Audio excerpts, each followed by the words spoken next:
வணக்கம். நான் டாக்டர் தீபா அர்லாலன். இன்னைக்கு நம்ம என்ன டாபிக் பற்றி டிஸ்கஸ் பண்ண போகிறோம் அப்படின்னு கேட்டிங்களாங்க, வரிசையாக வந்து பாருங்கள், நம்ம இந்த அக்டோபர் மாத ராசி பலன்கள் தான் பார்த்துட்டு வரோம்.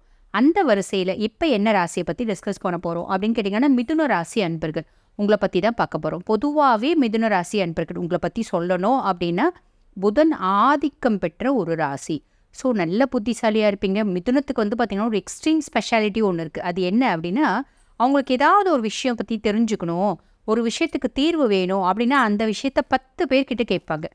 10 பேர்கிட்ட பேசி 10 பேரோட ஒப்பீனியனும் வாங்கிப்பாங்க. வாங்கிட்டு இவங்க 10 பேர் சொல்கிறத அப்படியே கேட்க மாட்டாங்க. இவங்க புதுசாக 10 பேர் சொன்னது எல்லாம் ஒரு பேஜ் வந்து விஷயம் சொன்னாங்க, ஒப்பீனியன் சொன்னாங்கன்னா, ஒரு பேஜ்லேருந்தும் 5 வார்த்தையை பிடிச்சி போட்டு புதுசாக ஒரு பேஜ் க்ரியேட் பண்ணி அதை வந்து பார்த்திங்கன்னா அதிபுத்திசாலி இவங்க தான் அப்படின்ற ஒரு பேர் எடுப்பாங்க. சபாஷ், அடடா இந்த பிள்ளை எவ்வளோ பக்காவாக வந்து பேசுதுப்பா, எவ்வளோ புத்திசாலியாக இருக்குது. ஆக்சுவலி என்னென்னா அவங்களோட சுய புத்தியும் இருக்க தான் செய்யும் அதில். பட் இருந்தாலும் 10 பேரோட ஒப்பீனியனையும் இதை போட்டு ஜாம் பண்ணி மேட்ச் பண்ணி மர்ஜ் பண்ணி ஒரு புது கருத்தை உற்பத்தி பண்ணுவாங்க. புதன் இல்லைன்னா க்ரியேட்டிவிட்டியே இல்லை. அந்த மாதிரி க்ரியேட்டிவிட்டியில் மாஸ்டர்ஸ் யார் அப்படின்னா இந்த மிதுன ராசி அன்பர்கள். பேசி ஜெயிக்க முடியாது, பேசுறதுக்காகவே பிறந்தவங்க அவங்க தான் சொல்லலாம் இந்த மிதுன ராசி அன்பர்கள். அப்படிப்பட்ட மிதுன ராசி அன்பர்கள் உங்களுக்கு இந்த அக்டோபர் மாதம் எப்படி இருக்குது அப்படின்னு பார்க்குறதுக்கு முன்னாடிங்க, இப்போ நாங்கள் சொல்கிறது எல்லாமே வந்து பார்த்திங்கன்னா உலகத்தில் இருக்க அத்துணை மிதுன ராசி அன்பர்களுக்கும் ஒரு பொதுவான பலன்கள். இதை பார்த்துட்டு இருக்க நிறைய பேர் எங்களோட சுய ஜாதகத்தை பற்றி தெரிஞ்சுக்கணுங்க, எங்கள் சுய ஜாதகத்தை நாங்கள் அனலைஸ் பண்ணிக்கணும் அப்படின்னு விருப்பப்பட்டாலும், இல்லைங்க எங்கள் வாழ்க்கையில் வந்து பார்த்திங்கன்னா நிறைய முக்கியமான விஷயங்கள் முடிவெடுக்கும் தருணங்களில் நாங்கள் இருக்கோம், அதனால் எங்கள் சுய ஜாதகத்தில் அதுக்கு வந்து செஞ்சால் தப்பாக போயிடுமா இல்லை நல்லா தான் நடக்குமா அப்படின்னு தெரிஞ்சுக்கணும் அப்படின்னு விருப்பப்பட்டாலும், நாங்கள் வந்து பாருங்கள் நிறைய கஷ்டப்பட்டுட்டோம், இந்த கஷ்டம் இனிமேல் பட்டாவது தீருமா இல்லை தொடருமா அப்படின்னு தெரிஞ்சுக்கணும் அப்படின்னு விருப்பப்பட்டாலும், உங்களோட கேள்விகள் எதுவாக இருந்தாலும் என்கிட்ட வந்து நீங்கள் வந்து அஸ்ட்ராலஜி பார்த்துக்கணும், உங்களோட ஹாரோஸ்கோப்பை பற்றி ப்ரெடிக்ட் பண்ணிக்கணும் அப்படின்னு விருப்பப்பட்டீங்களான்னா, நான் பேசிகிட்டு இருக்கும்போதே உங்களுக்கு வந்து பார்த்திங்கன்னா எங்களோட நம்பர் வந்து டிஸ்பிளேல கொடுத்துருப்பாங்க. அந்த நம்பருக்கு ஹாய்னு ஒரு மெசேஜ் பண்ணுங்கள். ஏன்னா பெரும்பாலும் கால் பண்ணால் நாட் ரீச்சபிளில் இருக்கும். ஸோ ஹாய்னு ஒரு மெசேஜ் பண்ணும்போது ஸ்டாஃப்ஸ் உடனே வந்து ரெஸ்பாண்ட் பண்ணி அப்பாயின்மெண்ட் ஃபிக்ஸ் பண்ணி கொடுப்பாங்க, என்கிட்ட பேசிக்கலாம். சரி வாங்க இந்த அக்டோபர் மாதம் எப்படி இருக்குது அப்படின்னு பார்த்துடலாம். பொதுவாக வந்து பாருங்கள், குரு பகவான் 12ஆம் இடம், சுபவரையங்கள் செஞ்சிட்டே இருப்பார், சுபவரையங்கள் வச்சுட்டே இருப்பார். உங்களுக்கு காசு வருதா இல்லையா அதை பற்றிலாம் கவலை கிடையாது, ஆனால் செலவு இருந்துகிட்டே இருக்கும். ஆனால் கவலைப்பட வேண்டாம். ஒரு இதில் சந்தோஷம் என்ன அப்படின்னு கேட்டிங்கன்னா, அது வந்து பார்த்திங்கன்னா அசுப வரையமாக இருக்குது, அது சுப வரையமாக இருக்கும். நல்லதுக்காக நீங்கள் செய்வீங்க, அப்புறம் என்ன செய்யுங்க, ஒன்றும் பிரச்சனை இல்லை. ஆனால் அந்த செலவே வந்து பார்த்திங்கன்னா பெருசாக கடன் வாங்கி, இப்போ ஒரு கல்யாணம் ஒரு நிச்சயதார்த்தம்னு வச்சுக்கோங்களேன், பெரிய லெவலில் கடன் வாங்கி செய்யறது அப்படின்றதெல்லாம் செய்யக்கூடாது. வீட்டில் ஒரு பர்த்டே ஃபங்க்ஷனு இல்லை ஒரு பிள்ளை வந்து ஏஜ் அட்டன் பண்ணிடுது அப்படின்னாலும் பெருசாக மண்டபம் எடுத்து பெருசாக நிறைய செலவு பண்ணி அதெல்லாம் செய்யக்கூடாது. சிம்பிளாக செஞ்சுக்கோங்க, சரிங்களா? ஏன்னா செலவு இருந்துகிட்டே இருக்கும் இந்த மாதம் ஃபுல்லும், அதனால் அதை ஞாபகம் வச்சுக்கோங்க.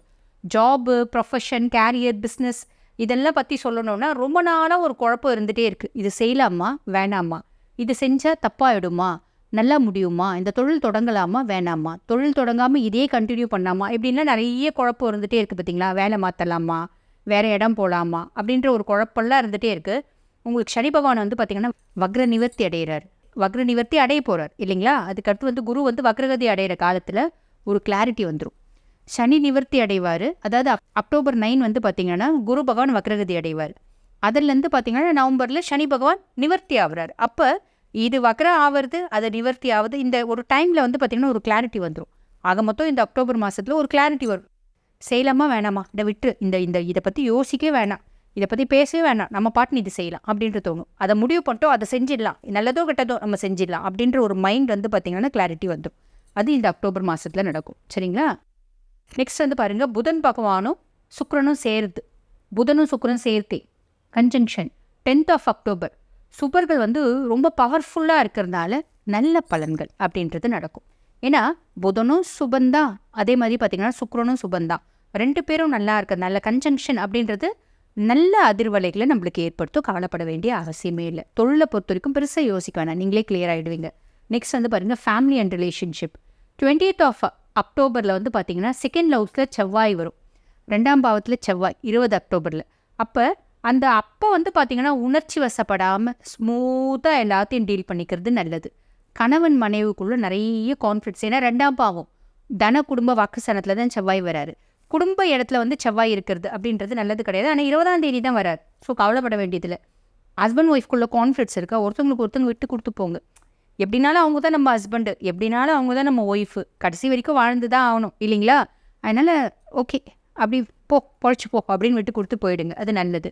அதே மாதிரி நிறைய பேர் வந்து பாருங்க, இப்போ வரன் தேடி வருமா, எங்களுக்கு வரன் கூடி வருமா, வரன் வந்து கூடி வர சான்ஸ் இருக்கா அப்படின்னு கேட்டிங்கன்னா, சுக்கிரனும் புதனும் சேர்வு அப்படின்றது வந்து பாருங்க, நிறைய மிதுன ராசி அன்பர்களுக்கு வந்து வரன் கூடி வர்றதுக்கான நிறைய பிராப்தம் இருக்குது. ஸோ கவலைப்பட வேண்டாம். ஸ்டூடெண்ட்ஸை பொறுத்த வரைக்கும் புதன் வந்து உச்சமாக இருக்குது, ஆனால் கேதுவோட சேர்ந்துருக்காரே அப்படின்னு யோசிப்பீங்க. வித்யாகாரகன் புதன், ஞானகாரகன் கேது. அப்போ என்ன ஆகும் அப்படின்னு கேட்டிங்கன்னா, ஒரு பெரிய ப்ளஸ் அது. புதனும் கேதுவும் சேர்ந்து இருக்கிறது புத்திசாலித்தனத்துக்கு ரொம்ப ப்ளஸ், ரொம்ப ஒரு பெரிய ஒரு நல்ல விஷயம் அப்படின்னு சொல்லலாம்.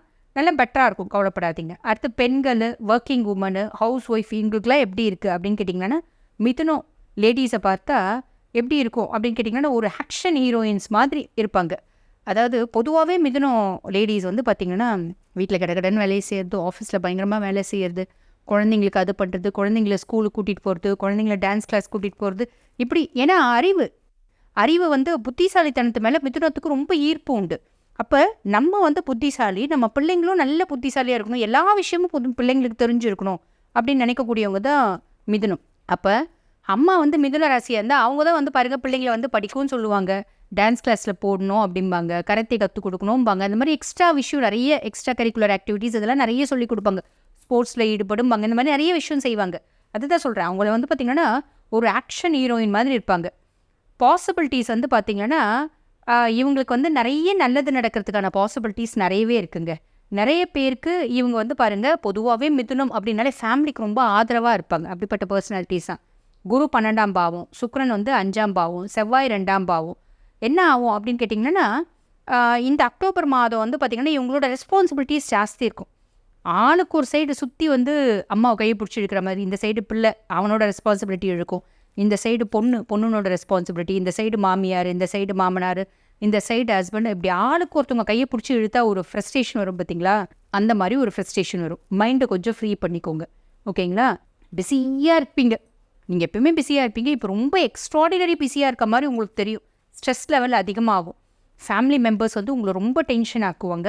கத்தி இரிட்டேட் ஆகிடாதீங்க, கொஞ்சம் நிதானமாக யோசித்து நிதானமாக செயல்படுங்க. நிதானம் முன்ன மட்டும் கடைப்பிடிச்சிங்க அப்படின்னா அக்டோபர் பிரச்சனை கிடையாது, ஓகேங்களா? அடுத்து ஹெல்த் வந்து என்ன ஆகும், இப்போ என்ன ஸ்டேஜில் இருக்குன்னா, ஓவராக ஹீட் ஆகுது. எதனால் அப்படின்னா, உங்கள் உடம்பு ரொம்ப கூலிங் ஆகிட்டுருக்கும், அதனால் உங்களுக்கு ஹீட் ஆகிடும். அதாவது எப்படி தெரியும் அப்படின்னா, ஓவராக ஹீட் ஆகிட்டதுனால உங்களுக்கு சளி பிடிக்கும், புரியுதுங்களா? ஓவராக கூலிங் ஆகிட்டதுனால த்ரோட் இன்ஃபெக்ஷன் வரும். இந்த மாதிரி ஒரு ஆப்போசிட்டாக ஒரு சிம்டம்ஸ் வந்து டெவலப் ஆகணும். காரணம் என்ன அப்படின்னா செவ்வாயினால். உண்மையாக சொல்லணும் அப்படின்னா உடம்பு அதிகப்படியே ஹீட் ஆகிடும். ஹீட் ஆகிடுறதுனால சளி பிடிக்கும். இப்போ நிறைய பேர் எனக்கு ரொம்ப ஈரம் ஆயிடுச்சு அப்படின்னு தண்ணி கூட குடிக்க மாட்டாங்க. ஸோ இந்த மாதிரி காலகட்டம் செவ்வாய் வந்து உடம்பு உஷ்ணம் பண்ணுவார். நெருப்பு இல்லைங்களா, உஷ்ணம் பண்ணுவார் அவர், உஷ்ணம். அதே மாதிரி கடகத்தை வந்து பார்த்திங்கன்னா உங்களை உஷ்ணம் பண்ணுவார், அதே மாதிரி கடகத்தை ஹீல் பண்ணுவார் அப்படின்னு சொல்லணும். இது வரைக்கும் வந்து பார்த்திங்கன்னா மிதுனத்தில் சஞ்சாரம், வேகமான எண்ணம் ஓட்டும். நெக்ஸ்ட் வந்து பாருங்கள், இது வந்து கொஞ்சம் குறைக்கிறீங்க அப்படின்னா ரொம்ப நல்லது. ஆன் தி ஹோல் மிதுனம் வந்து பார்த்திங்கன்னா உங்களோட ஸ்ட்ரெஸ் லெவலை குறைங்க, உங்களோட ஒர்க் லெவலை குறைங்க. இல்லத்தரசிகளை பொறுத்த வரைக்கும் நிதானமாக யோசித்து சிந்தித்து செயல்பட்டு உங்கள் ஆரோக்கியத்தில் கவனம் இருந்துச்சு நான் மட்டும் போதும், இந்த அக்டோபர் மாதம் இனிய மாதமாக அமையும். வாழ்த்துக்கள்.